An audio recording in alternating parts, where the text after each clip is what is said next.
Hello, my dear students! Welcome to our virtual class in Practical Research 1.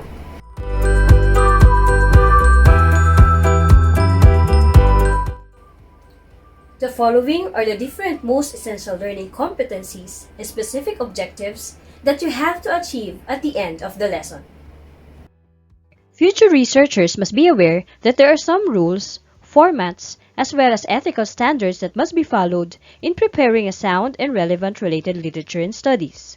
So in this lesson, let's learn how to write a coherent and comprehensive literature review. The following are the different procedural structure in writing the literature review. We start writing the introduction. The introduction can be seen as the beginning paragraph of chapter 2 or the beginning paragraph of the body of related literature. The introduction of the literature review explains the focus and establishes the importance of the subject. It discusses what kind of work has been done on the topic and identifies any controversies within the field or any recent research which has raised questions about earlier assumptions. Sometimes, an introduction will summarize or evaluate the kind of research the researcher would like to undertake or may suggest how the findings of research will lead to further research. Also, in the introduction, it will answer the question why you are writing a review and why the topic is important. It also includes the scope of the review and what aspects of the topic will be discussed. Please take a look at the given example on how the introduction was stated with the source where these samples were taken. Please read it silently.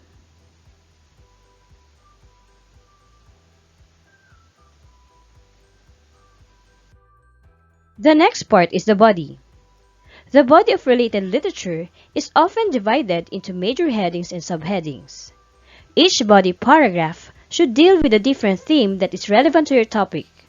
You will need to synthesize several of your reviewed readings into each paragraph so that there is a clear connection between the various sources. You will need to critically analyze each source for how they contribute to the themes that you are researching. In most cases, the body of related literature and studies will summarize, evaluate, and assess the field of knowledge under study in current stage. It gives reports and findings on themes, issues, topics, trends for researchers to confirm or negate. In this part, the previous research on the topic according to theme, theoretical, perspective, method used, or chronological development must be addressed. It draws together the significance of previous studies by highlighting the main themes, issues, and knowledge gaps. Remember to connect the literature to the proposed research objectives within this part and describe previous work that have been accomplished in relation to the proposed study. The last part is the conclusion. The conclusion will give the summary of all the evidence that are being presented from introduction to the body of related literature and studies. Aside from that, the conclusion will also give the precise key findings of other studies of the review in general concepts.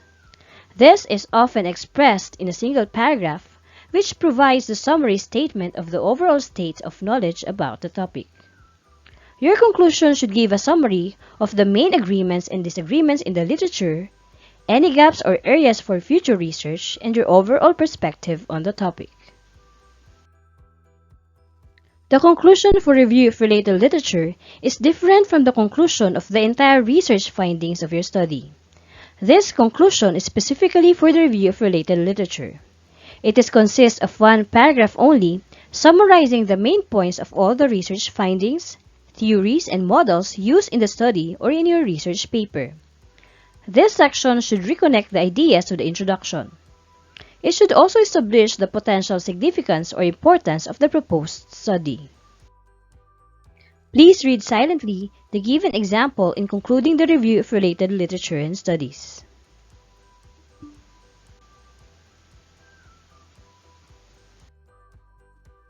How are we going to write the review of related literature? First, you have to present relevant findings and issues from your research articles in your literature review. Then, decide on the organizational pattern to be used in organizing the studies into a coherent presentation. It can be chronological, categorical, topical, general to specific, known to unknown, and others. However, in our qualitative research, thematic literature review will be followed, in which a theory or category significant to one's research will be described or defined. It can be compared to an inverted pyramid that focuses on broad to specific topics and ends with a synthesis. Third, we must follow the models of the research articles that you are reading and the textbook's description of previous research as closely as possible. Next, do not use all the information from each study. Rather, use each study to help advance the necessary definitions, context, explanation, and rationalization for variables, gaps, and the argument your paper is making. The main goal is to synthesize information from the studies into a meaningful presentation. Choose only the information that is related and relevant to your present study. Lastly, the study rationale is the last part of the body section of the literature review. This is where it leads to the research questions, which explains the underlying reasons or the full grasp of understanding on the background of one's research, problem, experiment, or investigation. The following are the 5 elements of a good literature review. First, it must be intensive. The main purpose of literature review is to provide the background of your research, according to Ramdani, and Amin of 2014. It has to be intensive, wherein all relevant discussion must be included to clearly understand the parameter and basis of your study. Thus, a good literature review is concentrated, wherein all aspects of it are focused, explored, and identified. Next, a literature review must be concise. It does not represent the entire claim of the research being reviewed. It is just a part of your research that provides information about the variables that you are exploring that were already explored by other researchers on their studies. Therefore, a short discussion of their processes, findings, and implication is more than enough to establish the concepts being dealt on your research, according to Wee and Bannister of 2015. One reviewed literature has to be comprised of one paragraph with 6 to 10 sentences. However, you can exceed depending on the information and its relevance to your research. Third, a literature review must be logical, analytical, and rational. It is accomplished through deductive or inductive presentation. Deductive presentation may begin with most important to lesser important. On the other hand, inductive presentation may begin with local going to global. Nonetheless, each sentence has to be in harmony with each other. Fourth, a literature review must be complete. Saturation of the studies related to your research has to be practiced. It should not be based on the quota of literature that you need to cite, but on the relationship of previous research to your research. But of course, it is impossible to exhaust all literature in the world related to your work. It is up to you to decide whether the literature considered clarified all the inquiries related to your research or not. Thus, all important parts are present, according to Ragers and others of 2018. Lastly, a good literature review must be recent. The literature to be used have to be conducted within 10 years for it to be called recent. However, there are institutions that are requiring literature to be only within 5 years. Though these time frames differ from each other, their suggested time has to be recent. The more recent it will be, the better. The wisdom behind this idea is that every day we discover new things. There is a great possibility that the information on a certain topic may possibly change. In writing the literature review, there are some ethical standards that a researcher must be aware of. Ethics, according to Frankel and Wallen of 2007, is a term coined to words of right or wrong. It is generally considered as to dealing with beliefs about what is right or wrong, proper or improper, and good or bad. To be ethical means to conform to accepted professional practice. That's why ethical writing must be clear, accurate, fair, and honest reflection of ethical practice. And if researchers think about research, they are thinking whether or not conducting research to particular participants in a particular situation and place is right or wrong. Therefore, ethical standard in research means following the right procedure or protocol in conducting research. Here are some of the ethical standards in writing the review of related literature. To understand the ethics of information use, you should know the law of intellectual property rights. Intellectual property refers to creations of the mind, such as inventions, literary and artistic works and symbols, names, images, and designs used in commerce. Intellectual property is divided into two categories. First is the industrial property, which includes inventions or patents, trademarks, industrial designs, and geographic indications of source. And copyright, on the other hand, includes literary and artistic works such as novels, poems and plays, films, musical works, artistic works such as drawings, paintings, photographs, and sculptures, and architectural designs, according to the World Intellectual Property Organization. Please take note that the absence of a copyright mark or statement does not mean that an item is not copyrighted. Copyright owners have exclusive rights of reproduction, adaptation, distribution, public performance, and display. As original work that is fixed in a tangible medium, material on the web is protected. It is illegal to grab an image of someone else's web page and put it in your web page without the permission of the copyright owner. For educational purposes, some uses of copyrighted material are allowed through provisions of copyright law such as fair use. In general, you can use only a small part of another's work for teaching, research, news reporting, and others without needing to obtain the permission of or pay the copyright holder. In short, be careful when you use the intellectual property of others. Aside from understanding the intellectual property rights, you also need to understand the ethical use of information by providing information on quoting, paraphrasing, and citing the work of others, and on recognizing and avoiding plagiarism. The first thing that you have to do is to cite the author's name to give respect or credits of his or her property by quoting directly or paraphrasing. Academic ethics require that writers must be credited for their work and their writings. Also, if in case the work of others was used purposely or unintentionally without giving proper credits, the law of plagiarism has been violated.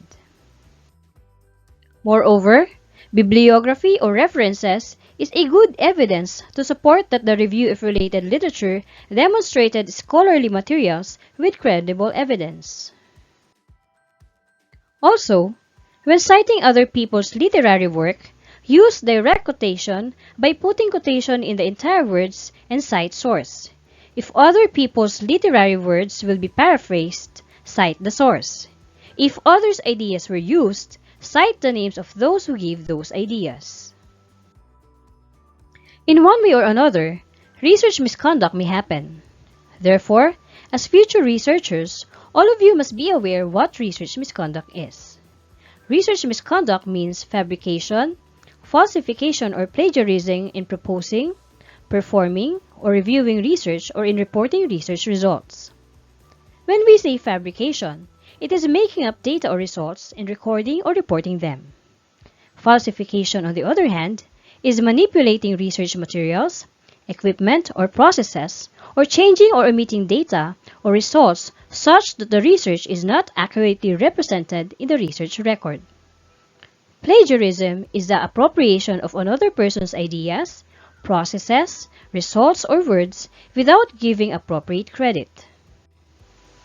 Remember that research misconduct does not include honest error or differences of opinion. The following are the 3 important and relevant ethical issues to students who will be conducting research projects, namely plagiarism, language use, and fraud.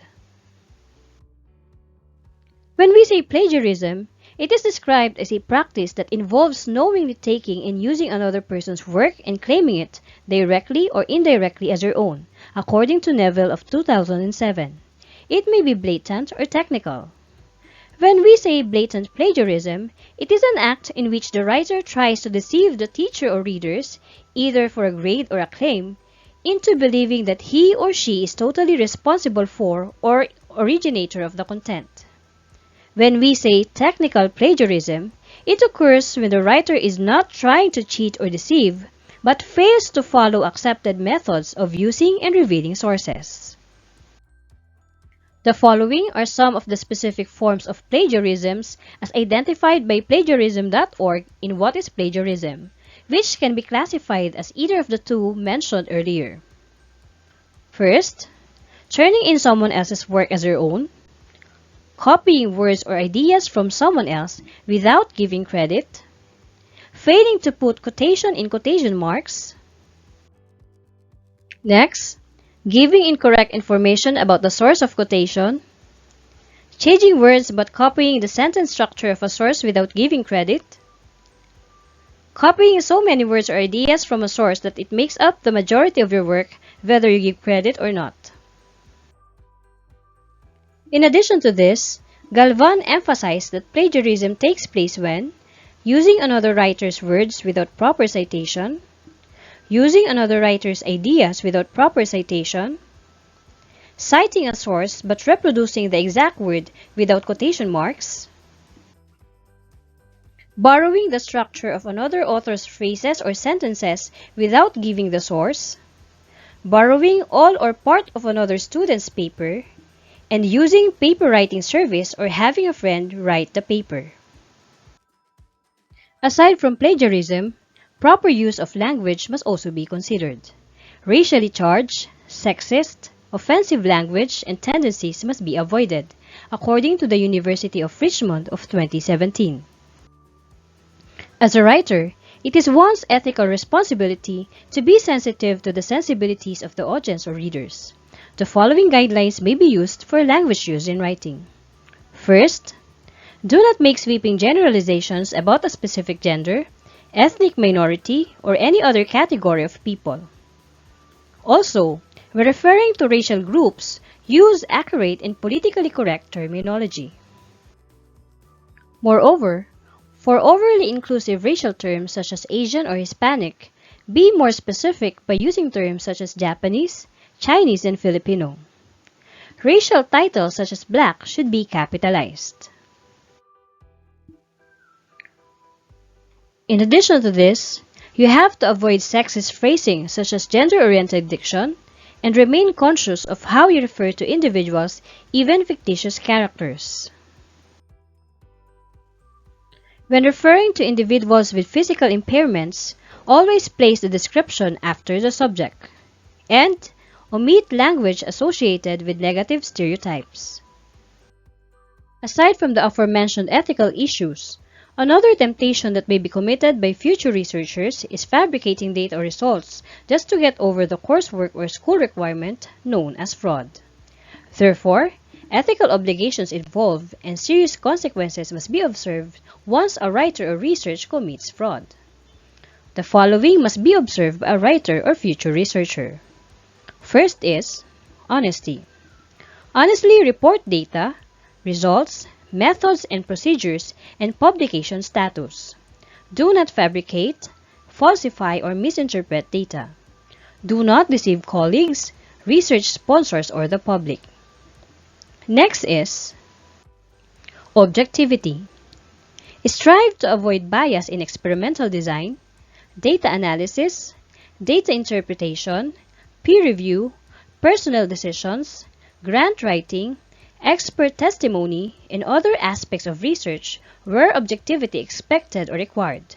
Avoid or minimize bias or self-deception, or disclose personal or financial interests that may affect research. The third is integrity. Keep your promises and agreements. Act with sincerity, and strive for consistency of thought and action. Lastly, a writer must consider carefulness. Avoid careless errors and negligence. Carefully and critically examine your own work and the work of your peers. Keep your records of research activities such as data collection, research design, and correspondence with agencies or journals. To avoid research misconducts or any ethical issues, the following ethical standards regarding the honest review of literature may be followed, according to Logan University of 2017. First, report your findings with complete honesty. Next, do not misrepresent, misinform, mislead, and/or intentionally misinterpret. Third, give appropriate credit when using other people's work. And lastly, avoid plagiarism by fully acknowledging all content belonging to others. That's all about our lesson for this week in Practical Research 1. Thank you for watching and see you again next week.